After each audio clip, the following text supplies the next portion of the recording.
तुम्ही म्हणता त्याला काही सांगितलं तर ती पोरगा आमचं ऐकतच नाही. अहो आता ऐकत नाही, नंतर तुमच्या समोर तुमच्या नवऱ्याच्या डोक्यात ज्यावेळेस काठी मारेल ना तेव्हा तुम्हाला वाटणार मी किती चुकले. म्हणून आत्ताच्या घडीपासून आपल्या लेकरांवर आपलं अंकुश असला पाहिजे.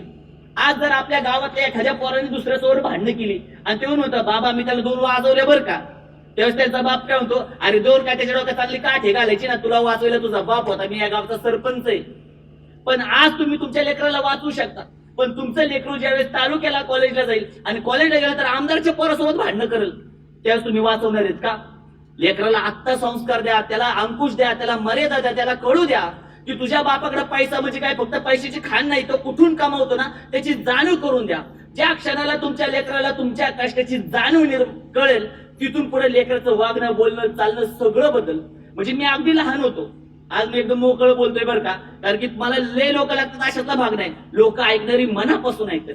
मी लहान होतो, माझं सगळं बालपण मामाच्या गावामध्ये गेलं, अगदी 2री पर्यंतच मी माझ्या गावात राहिलो. माझ्या गावामध्ये आता काय आमचं गाव असलं मी कसंही राहायचो, मगरूरपणे वागायचो, अगदी खोडील होतो, सगळ्यांना त्रासदायक वागायचो. पण ज्यावेळेस मी माझ्या मामाच्या गावात गेलो, माझ्या मामाच्या गावात असेल तिथे पण माझं वागणं तसंच मगरूरपणे वागणं, ह्याला खोडी करणं त्याला खोडी करणं. पण एकदा माझ्या घरा शेजारी असणाऱ्या शोभाताईंच्या मुलासोबत माझं वागताना मी त्याला 2 तडाखं दिलं आणि तेवढ्याच शोभाताई आम्हाला आल्या म्हणल्या, काय रे तुझ्या बापाच्या गावात जाऊन नाटक करायची तर नाही, कारण तुझ्या बापाचं गाव नाहीये. म्हणजे माझ्या आईने मला ते संस्कार त्यावेळेस दिले नाही.